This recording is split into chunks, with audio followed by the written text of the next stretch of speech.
agradeço também a possibilidade de estar aqui também, portanto, vós também para partilhar convosco um pouco do trabalho que tenho vindo a desenvolver nos últimos anos e trouxe aqui uma comunicação que se chama Contextos Tartesos, as letras, o livro da terra e alguns olhares.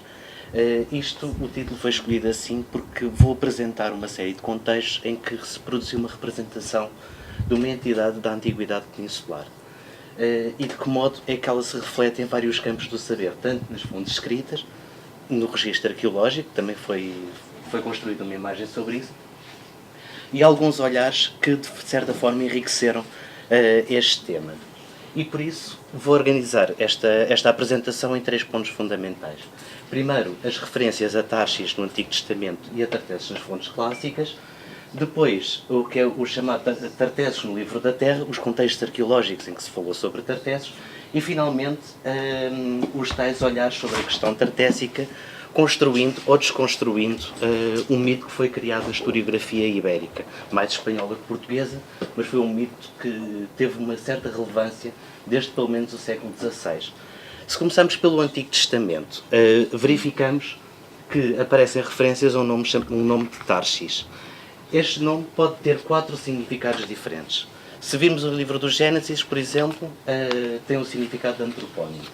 Pode ser um topónimo ou um corónimo, pode ser o nome de uma pedra preciosa e, finalmente, um termo técnico associado a um tipo de embarcação, os navios de Tarshish. Estes 2 textos que eu trouxe aqui são textos que revelam precisamente a relação que muitas vezes existe entre o nome do corónimo ou o topónimo com o tipo de embarcação. Se vemos, por exemplo, aqui no texto de Ezequiel, vemos que Tarshish era tua cliente e um pouco mais adiante os navios de Tarshish vogavam ao serviço dos teus negócios. No livro dos reis, novamente a mesma coisa, mas desta vez sem grandes separações. O rei Salomão tinha no mar uma frota das naus de Tarshish e de cada 3 anos essas naus chegavam de Tarshish. Ou seja, temos aqui um conjunto de informações bastante interessante, mas que infelizmente não podemos retirar delas grandes coisas para falar sobre uma imagem histórica ou para falarmos sobre a história desta comunidade. Quando passamos para as fontes clássicas, voltamos a ter o mesmo problema, ou seja, pouco ou nada se sabe sobre esta comunidade ou sobre este território. E voltamos a encontrar 4 significados diferentes. Em primeiro, encontramos um hidrónimo, encontramos um corónimo, um topónimo e, finalmente, este nome deu origem a um etnónimo de um povo chamado Tartésios. E isso é o que vamos ver agora nestes próximos minutos, algumas fontes que referem precisamente estas 4 variantes do nome de Tartésios. Se começarmos por Ctesígoras de Himera, um poeta grego do século VII a.C., verificamos que o autor afirmou que Gérion é uma personagem com 3 cabeças que Hércules derrotou no seu 10º trabalho, nasceu quase à frente da ilustre Erítia, junto às fontes inesgotáveis do rio Tartesos, nos esconderijos de uma rocha. Este texto foi transmitido por Estrabão no século na mudança de era. E isto teve uma importância extraordinária, este texto, porque quando Estrabão fala do rio Tartesos, fala do Guadalquivir. E isso depois, séculos mais tarde, acabou por ser determinante na construção da imagem arqueológica de Tartesos, como aliás veremos um pouquinho mais adiante. No entanto, temos outro autor, também do século VI, finais do século VII, início do século VII a.C., que é Anacreonte. E Anacreonte dizia: eu não queria nem o corno da Malteia, nem reinar 150 anos em Tartesos. Estes 2 textos têm em comum uma coisa. Ambos refletem uma ideia dos confins do mundo habitado. Os confins do mundo habitado que têm imensas riquezas que os poetas acabam por valorizar. Neste caso, Gérion era pastor de um rebanho gigantesco de vacas bastante grandes, e aqui em baixo, no texto de Anacreonte, vemos uma ideia de longevidade que também está associada à imagem dos confins do mundo habitado. Ou seja, temos uma imagem poética da Península Ibérica neste tempo. O mesmo já não se passa, por exemplo, quando passamos para a obra geográfica de Hecateu de Mileto. Porque Hecateu de Mileto, quando fala de Tartesos, já fala de uma região na qual estariam integradas estas 2 cidades, Elebirge e Ibila. O que significa, portanto, que nas primeiras representações de Tartesos temos obras transmitidas por autores posteriores que de certa forma referiram autores antigos, mas não temos as obras completas destes autores, o que nos dificulta imenso, novamente, a criação de uma imagem histórica ou pelo menos uma reconstituição mais precisa. E isso até seria possível se víssemos os textos de Heródoto, mas novamente encontramos outros problemas. No caso, por exemplo, nos dois casos em que Heródoto fala de Tartessos, no primeiro deles encontramos um episódio que se teria passado no século VI a.C., em que os focienses viajaram até Tartessos e conheceram um rei chamado Argantónio que viveu 120 anos. Lembra-se outra vez a ideia de longevidade associada aos confins do mundo habitado. Quando observamos o comportamento do monarca e todo o relato, damos-nos conta que a generosidade e a longevidade do monarca são características que aproximam Argantónio da Idade de Ouro de Hesíodo, em que dizia que os homens de ouro estavam nos confins do mundo habitado e eram os guardiões dos homens mortais. E dispensavam riquezas a toda a gente, e no caso Argantónio também dispensou riquezas. Isto então acaba por dar a sensação que estamos perante uma história também com contornos poéticos, em que aparece Argantónio como uma personagem ajudante que ajuda os protagonistas a concretizarem o objetivo a que se tinham proposto, neste caso a construção de uma muralha na sua cidade, na Focéia. Isto tem uma grande importância pelo seguinte: Heródoto não refere Tartessos porque tenha um interesse especial na Península Ibérica. Refere Tartessos porque queria explicar a construção de uma muralha. E isto faz, novamente, com que não tenhamos grandes hipóteses de tirar aqui informação histórica. Mas veremos que isto foi, de facto, aproveitado mais tarde pela arqueologia para provar a existência de uma realeza tartéssica. Neste caso, no caso do texto de Heródoto, surge realmente pela primeira vez, no século V a.C., o nome de Tartésios, associado ao rei Argantónio, e isto dá início, de facto, a uma sequência de textos em que já deixa de se referir o etnónimo, o corónimo ou o topónimo, e passa-se a referir somente o etnónimo. Quando passamos para outro texto de Heródoto, já verificamos novamente a ideia de contornos poéticos de um relato, neste caso da fundação de Cirene no século VII a.C. Colaes de Samos perdeu-se numa tempestade, estava num barco, foi empurrado pelo vento do levante e acabou por chegar a Tartessos, que era considerado um porto inexplorado. Isto significou o seguinte: significou, de certa forma, que temos em Samos uma ideia que Tartessos seria, de facto, um topónimo. No entanto, mas como já tinha dito, Heródoto não se interessou, de facto, pelo extremo ocidente.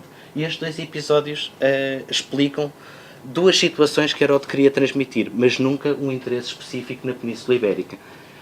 Quando começamos a encontrar, outra vez, referências a um etnónimo, vemos que, por exemplo, Herodoro de Heracleia, poucos tempo depois de Heródoto, diz que Tartessos era uma tribo integrada na estirpe ibérica, e logo, no século IV a.C., Teopompo e Éforo falam do povo tartéssico, mas não se diz exatamente, não se sabe exatamente em que contexto da sua obra da obra destes autores é que apareceu. Isto, novamente, claro, provoca uma grande dificuldade na análise das fontes escritas.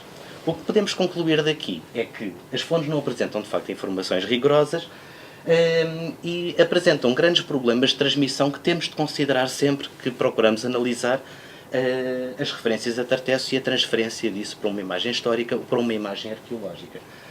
Quando chegamos mais tarde, já nos finais do século XIX e princípios do século XX, começa aqui já a formar-se, de facto, uma ideia de que Tartessos poderia ser uma entidade reconstituída arqueologicamente.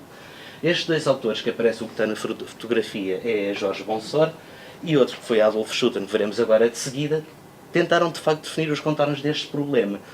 No entanto, a análise das fontes foi mais importante até meados do século XX. Quando passamos para este autor, Adolf Schutten, deparamos logo com a manipulação das fontes, porque este investigador foi editor do texto de Aviano, supostamente baseado num périplo massaliota do século VI a.C., mas é de facto um poema posterior. Ele tentou, à semelhança de Schliemann com Troia, tentou tocar Tartessos com as suas próprias mãos. Foi a obstinação dele durante toda a sua vida, mas acabou por morrer sem nunca ter tocado realmente em Tartessos como queria. No entanto, compilou várias fontes e criou, um conjunto de fontes que mencionariam Tartessos, dando a ideia que seria a primeira civilização do Ocidente, fundada por gregos, mas nunca por ibéricos. Isto porque o autor considerava que os ibéricos nunca seriam capazes de fundar uma civilização como as fontes escritas mencionavam. E do mesmo modo, como antissemita, apresentou os fenícios e os cartagineses como aqueles que destruíram a civilização tartésica. Ou seja, temos aqui a expressão máxima de vários preconceitos que acabaram depois por ser criticados, mas que foram de extrema importância por causa da análise das fontes e das tentativas de localização de Tartessos. Mas isso depois acabou por mudar um pouco mais tarde, com as reações nacionalistas precisamente a esta ideia. Neste caso, por exemplo, os trabalhos de Jorge Bonsor, que foi o primeiro arqueólogo que começou a trabalhar na área dita tartésica, os trabalhos dele foram desvalorizados e só em meados da década de 50 é que começaram de facto a ter alguma importância. Quando os investigadores nacionalistas começaram a reagir à ideia de Schulten, procuraram, em primeiro lugar, criar a ideia de que havia um sistema social que ia evoluindo até chegar a referências como aquela que nós vimos de Argantónio. Ou seja, tentou-se criar uma imagem social em detrimento da localização da cidade, mas orientada sempre para o indigenismo. Ou seja, Tartessos só poderia ter sido fundada por uma entidade indígena. E isso vê-se, por exemplo, no trabalho deste autor, Juan Maluquer de Motes. Se virmos o texto que fala aqui, diz que as fontes literárias falam de Tartessos, apresentam o resultado, mas não dizem as etapas do processo. De facto, o autor até tinha razão. No entanto, o que ele pretendia era criar um registro material que pudesse ser adaptado às ideias que ele tinha previamente. Ou seja, temos de provar, através da arqueologia, que Tartessos foi fundado por grupos indígenas. E o que é que fazemos com isto? Criamos uma ideia que temos de procurar determinados materiais. Isto foi dito em 1955 e em 1958 aparece a resposta. Com as escavações num monte, numa colina sobranceira à povoação de Camas, junto a Sevilha, identificou-se este tesouro em ouro, que foi depois estudado por este autor que está aqui, Juan de Mata Carriazo, e com a contribuição de Maluquer de Motes. E então, se virmos o que é que Mata Carriazo escreveu no ABC de Sevilha em 1958, no dia 16 de novembro, verificamos aqui já todas as ideias que Maluquer de Motes queria transmitir. Ou seja, o tesouro do Carambolo é hispânico e andaluz, claramente, e mais adiante diz que o tesouro lhe parece tartésico, um tesouro digno de Argantónio. Ou seja, temos aqui já a imagem histórica do rei peninsular, quando vimos, o texto tem até alguns contornos poéticos. Isto deu origem ao quê? Deu origem, de facto, a criar-se uma ideia em que havia um povo, uma cultura material e uma língua. Isto desembocou em quatro perspectivas diferentes. Em primeiro lugar, um território, o Baixo Guadalquivir, tal como Estrabão tinha interpretado no rio Tartessos. Uma cultura material, os materiais indígenas anteriores à presença fenícia, e a interpretação de Tartessos como um processo de longa duração iniciado, de facto, no mundo indígena. Depois, uma língua que seria identificada através da toponímia e um sistema de escrita que foi identificado no sul de Portugal, que não tem relação formal absolutamente nenhuma com a toponímia, mas tanto uma como outra foram definidas como a língua tartésica e a escrita tartésica. Ou seja, temos aqui uma série de ideias que se criaram em volta de contextos desconhecidos, de situações que nós nas fontes não conseguimos determinar com exatidão, mas que foi possível passar depois para o registro arqueológico e foi possível passar, de facto, para a imagem linguística. Com as reflexões historiográficas, muitos autores acabaram por propor, de facto, porque é que Tartessos não pode ter uma origem oriental, já que o registro arqueológico demonstra precisamente uma transformação significativa no registro arqueológico no sentido de uma estética oriental. Se nós vimos noutras fontes escritas, por exemplo, todos estes processos, ou mesmo mais tarde, no caso da colonização africana ou de outros contextos, constatamos que a realidade étnica peninsular só podia ter sido complexa, ou seja, estes grupos seriam tendencialmente mistos. Não valeria a pena estarmos a criar uma ideia que Tartessos é puramente indígena ou que Tartessos é puramente oriental. Foi face a todos estes problemas que me dediquei depois na minha tese de doutoramento a tentar analisar a questão tartéssica através de outra metodologia. Ou seja, se nós pegarmos naquilo que foi os processos arqueológicos identificados tanto na fundação de feitorias em África, por exemplo, como posteriormente na colonização, verificamos que as transformações materiais na fundação de feitorias são muito pouco perceptíveis. E são muito mais perceptíveis quando há fenómenos de violência. Ou seja, quando há uma desconstrução, e até falámos há bocado dos lugares sagrados, quando há uma desconstrução dos lugares sagrados para impor novas ideologias dominantes. Ou seja, procurei valorizar a ideia de violência e procurei analisar essa mesma violência comparando com os casos africanos nas fontes escritas. E acabei por verificar, por exemplo, que este texto do Deuteronómio acaba por transmitir precisamente essa ideia, sobretudo a última parte. Derrubai os altares, quebrai os monumentos, queimai os broches sagrados e abatei as imagens dos deuses, fazei desaparecer daquela terra a sua lembrança. Ou seja, quando nós analisamos arqueologicamente na Península Ibérica, verificamos que é possível ter havido processos deste género de violência e desconstrução. No entanto, esta é apenas uma das várias ideias que foram propostas sobre Tartessos. Eu trouxe aqui alguns livros, Tartessos de Schulten, ou, por exemplo, o segundo em cima, que tem uma perspectiva mais etimológica, outros têm uma perspectiva arqueológica. Ou seja, estamos perante um conjunto de ideias, de contextos que foram formulados precisamente porque Tartessos é uma entidade desconhecida, é uma entidade que é muito pouco conhecida e sobre a qual não sabemos grande coisa. Isto deu campo a enriquecer o tema com outro tipo de temas. Por exemplo, aquele primeiro que aparece ali, de Tartessos a Marte, fala da relação de Tartessos com os marcianos e até, de certa forma, também com a Atlântida e todos os mistérios que podia haver em torno da civilização tartéssica.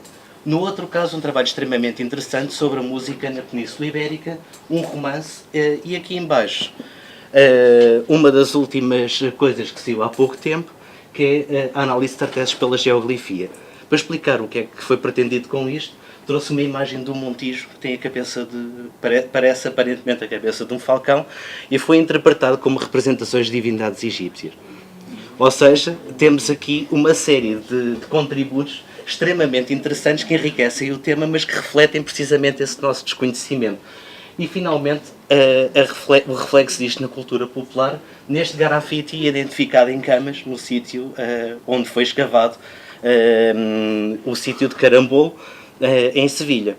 Ou seja, há uma apropriação da ideia de Tartessos, e isso foi graças à arqueologia, porque foi graças à arqueologia que se começou a criar a ideia que Tartessos estaria localizada ou em Camas de Sevilha, ou então em Huelva. E a partir daí temos, de facto, toda a riqueza extraordinária de um tema, do qual não conhecemos muito, mas sobre o qual também podemos dizer muita coisa. Muito obrigado a todos.